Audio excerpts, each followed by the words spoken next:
प्रसंग 92। थोरे मह सब कहो बुझाई, सुनहु तात मन मति चित लाई। રંકાનો કેમ્પ પતાવી ઘણા ખરા ભક્તો ચિત્રકૂટ પહોંચ્યા. પૂજ્યશ્રી પધાર્યા એટલે અન્ય ભક્તો સાથે વેદભાઈ અને ફૈબા હાથમાં હાર લઈને દર્શન માટે પૂજ્યશ્રીની રૂમમાં આવ્યા. એ પતિ પત્ની ફક્ત 15 દિવસ માટે રંકા આવેલા, પરંતુ 7 મહિના વીતી જવા છતાં પૂજ્યશ્રીનું સાનિધ્ય છોડી જવા મન માન્યું નહીં. તેથી તેઓ ચિત્રકૂટ પણ આવ્યા હતા. હાર જોઈ પૂજ્યશ્રીએ કહ્યું, યહ ક્યા? रंका के विजय की निशानी? वैसे भी मैं हारा और तुमने निश्चय किया है कि गुरुजी आज्ञा देंगे तब हम बंबई जाएंगे, और गुरुजी भी सोचते हैं कि वेद भाई रजा मांगेंगे तभी हम जाने को कहेंगे, परंतु इसमें मेरी ही हार होने वाली है. रंका में हमें जो सफलता मिली वह आप सब गुजराती भाइयों के कारण मिली. प्रभु में एक सत्ता है, वे कर्तु अकर्तु अन्यथा कर्तु समर्थ है. बात अन्यथा कर्तु की थी, भगवान ने वह करके दिखाई. अब आप सब जाकर अपने बाल बच्चों से मिले और व्यापार करें. आप लोगों ने 7 महीने की कमाई गंवाई है, पर मुझे पक्का विश्वास है कि बहुत ही जल्दी वह आपको मिल जाएगी. પછી ભાવવાહી સ્વરે ગાયું, દ્રઢ ઇન ચરનન કેરો ભરોસો, શ્રી વલ્લભ નખ ચંદ્ર છટાબિન, સબ જગ માહી અંધેરો. દિવાળી અને બેસતું વર્ષ પાસે આવતું હોવાથી ચિત્રકૂટના શ્રી રઘુવીર મંદિર માટે અન્નકૂટ બનાવવાની તૈયારી ચાલતી હતી. પૂજ્યશ્રી મંદિરના ઓટલા પર બેસીને બધું નિરીક્ષણ કરતા હતા. બોલ્યા, अन्नकूट की सामग्री पवित्र होनी चाहिए. जो चीज हमारे उपयोग में आ गई हो उसको अन्नकूट में नहीं वापरना. सुनो, चित्रकूट की जय, अन्नकूट की जय और माथाकूट की भी जय. થોડી વાર પછી કાનપુરથી બચુભાઈ શાકભાજી અને કઠોળના ટોપલા લઈ આવ્યા. પૂજ્યશ્રી હસ્યા, लो, कठोर भी आ गया. मैं अब कठोर बन गया हूं, इसलिए कठोर के पास कठोर ही आए न. ममत्व का स्वरूप बदलता रहता है, परंतु वह जाता नहीं है. शरीर जाए तो ही ममत्व जाए. जिस रोज माता पिता मर जाए उस रोज कैसा लगे, और 15 महीने के बाद कैसा. मैंने भी मां बाप को छोड़ा तो आप सबको पकड़ लिया. हरि भाई, राम धाम का ट्रस्ट पक्का बना लेना. मेरा अब कोई ठिकाना नहीं है. पूज्यश्री गंभीर बन्या. आसपासना गामડામાંથી આવેલા દેહાતી સ્ત્રી પુરુષોથી ઘેરાઈને પૂજ્યશ્રી બેઠા હતા. ધસારો એટલો બધો હતો કે જોનારને તો ફક્ત એ દ્રશ્ય જોવાથી જ મૂંઝારો થાય. એવી ભીડમાં પણ તેઓ શ્રી સૌ સાથે હસી રહ્યા હતા. થોડી વારે વેદભાઈને ઉદ્દેશીને બોલ્યા, देखो, यह हमारा सेवकाना है. सब निस्वार्थ भाव से सेवा करते हैं, शुद्ध मन के हैं. यूं तो सब गरीब है, लेकिन मन के अमीर है. मुझे साल भर में 1 रुपया चढ़ाते हैं. साल में जो पैदावारी होती है उसमें से कुछ अनाज यहां स्थान में भेजते हैं. ब्रज बिसरत नहीं जात, मोसे व्रज बिसरत नहीं जात। પૂજ્યશ્રીએ આ લાઈનો ફરી ફરીને ગાઈ. થોડીવાર પછી વાલીમાં સહકુટુંબ આવ્યા. એમણે આરતી કરીને નવું વસ્ત્ર ધરાવ્યું. પૂજ્યશ્રી બોલ્યા, વાલીમાં, नया कपड़ा दे रही हो?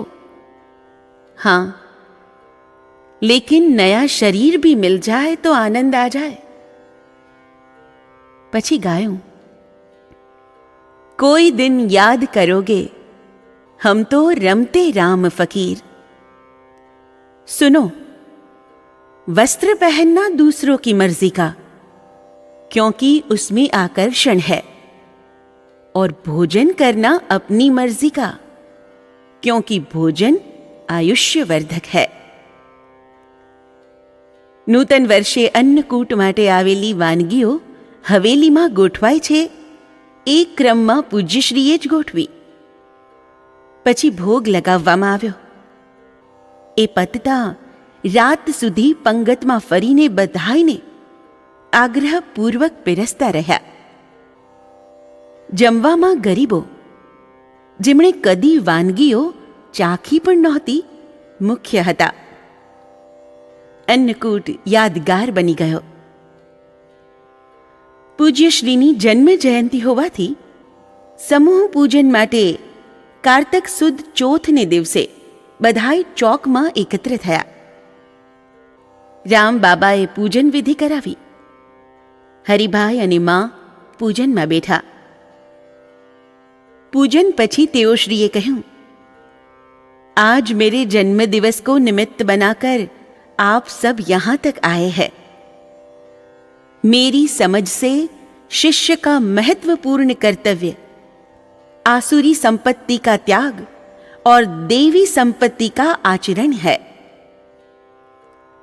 मुझे आपका स्वागत करना चाहिए, परंतु मैं कठोरतापूर्वक कहता हूं कि भावावेश में आकर कोई भी मर्यादा और शिष्टता का उल्लंघन न करो, धक्का मुक्की न करो. आप लोग ऐसा कभी न सोचे कि गुरु के सानिध्य में बैठने से ही गुरु का हम पर ध्यान जाएगा. गुरु तो कछुआ जैसे होते हैं. पानी में रहकर भी कछुआ रेती में पड़े अंडे पर दृष्टि केंद्रित करता है. सिर्फ इसी उष्णता से ही अंडे में से बच्चा पैदा होता है. उसके लिए कछुओं को पास रहने की जरूरत नहीं रहती. वैसे ही गुरुदेव को शिष्य का ख्याल रहता है, चाहे वे कितने भी दूर हो. जन्म यानी कर्मों का फल. अब जीवन का कोई उत्तम ध्येय जरूर बनाना. अच्छे कर्म करके मानव बने रहो. जैसे विचार वैसी क्रिया. इसीलिए संगति हमेशा अच्छी रखो. प्रार्थना रोज करना. प्रार्थना कभी निष्फल नहीं जाती. शुद्ध सात्विक अंतःकरण में ईश्वर तुरंत दिखाई देते हैं. मनुष्य में कुछ नहीं है. जो कुछ भी है सो संस्कार से है.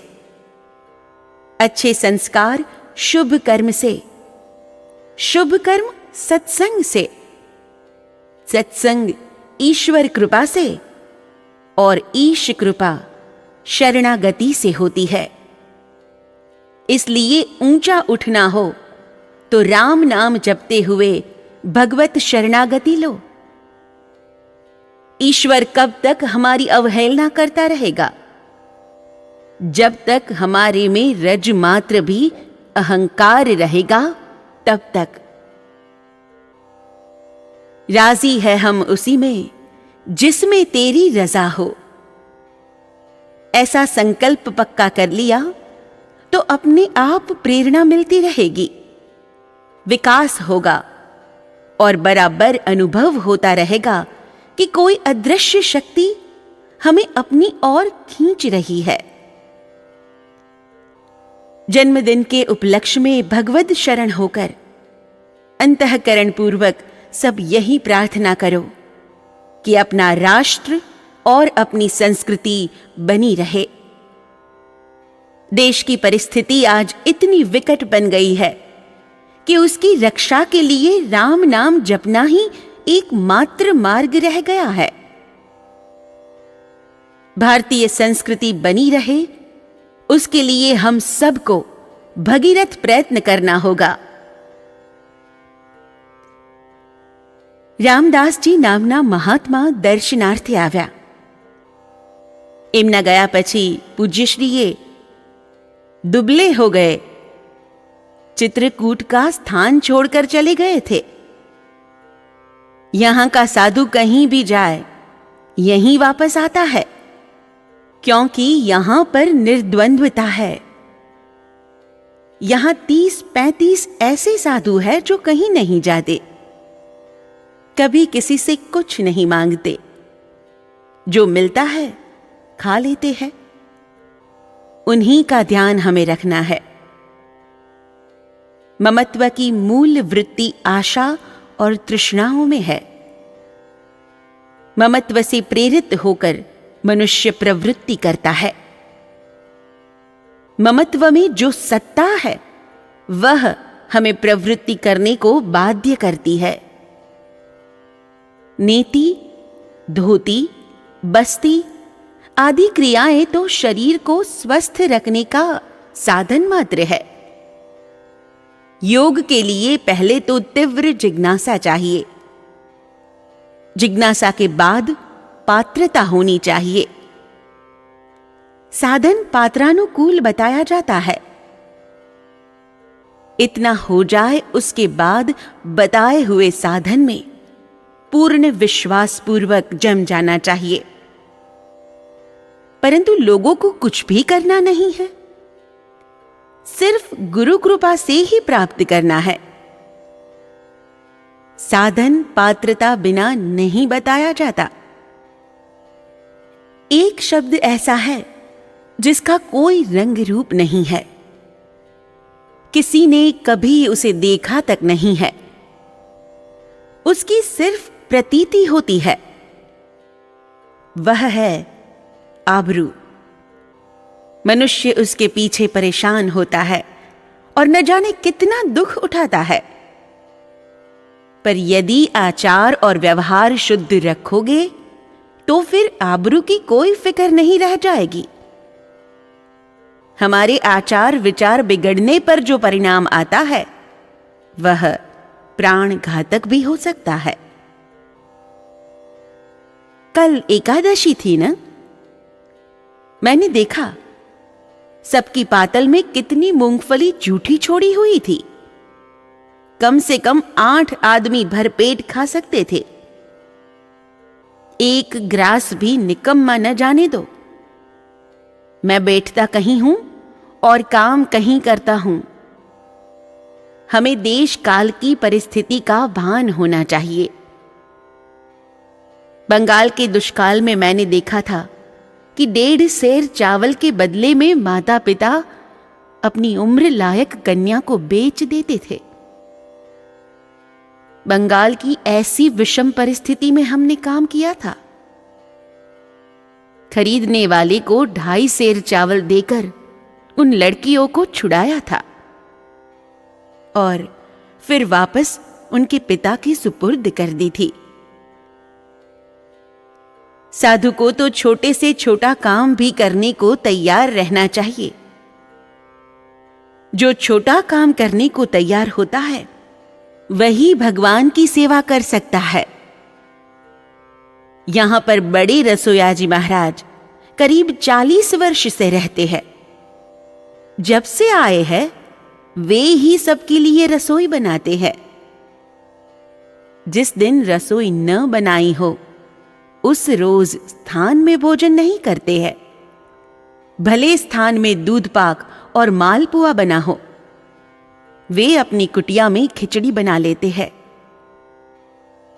सच्चे साधु मुश्किल से मिल पाते हैं। असाधु जगह जगह पर मिल जाएंगे। एक सच्चे साधु के पीछे कई असाधु का भी पालन हो जाता है। साधु का तिलक आत्मगौरव का प्रतीक है। तिलक से यह स्पष्ट होता है कि यह मस्तक अब प्रभु के चरणों में अर्पित हो चुका है। शरीर सुख के लिए कभी यह न तो झुकेगा न ही बेचा जाएगा। मुझे वह साधु अच्छा लगता है जो राम का भजन और भगवान के लिए काम करता है। कोई भी एक साथ 24 घंटे तक भजन नहीं कर सकता है। भजन से जो समय शेष बचे उसे सेवा में लगाओ। काम और राम ये दो चीजें शरीर में होना चाहिए। साधु को प्रमादी नहीं बनना चाहिए। जो प्रमादी हो उसको साधु कहलाने का अधिकार नहीं है। साधु बीमार हो तो अस्पताल में जाए और अच्छे हो तो स्थान में काम पर लग जाए।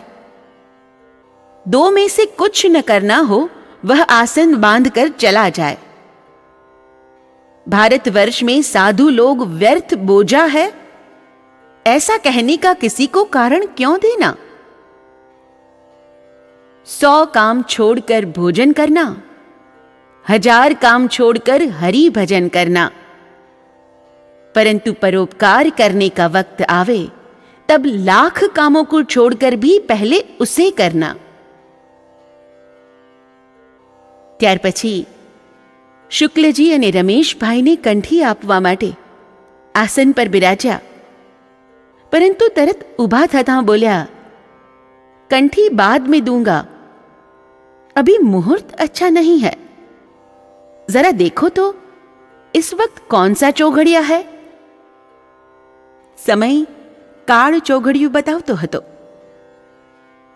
जब मेरे मन में विक्षेप आ जाता है तब उसके पीछे कोई न कोई कारण जरूर होता है। તે દિવસે સ્થાનમાં રહેલા મહાત્માઓને અચલો અને ધાબળો વહેંચવામાં આવ્યા। સર્વે ત્રહ સુખિનઃ સંતુ, સર્વે સંતુ નિરામયાઃ, સર્વે ભદ્રાણિ પશ્યन्तु, મા કશ્ચિદ દુઃખમાપ્નુયાત। જય ગુરુદેવ, जय सिया राम।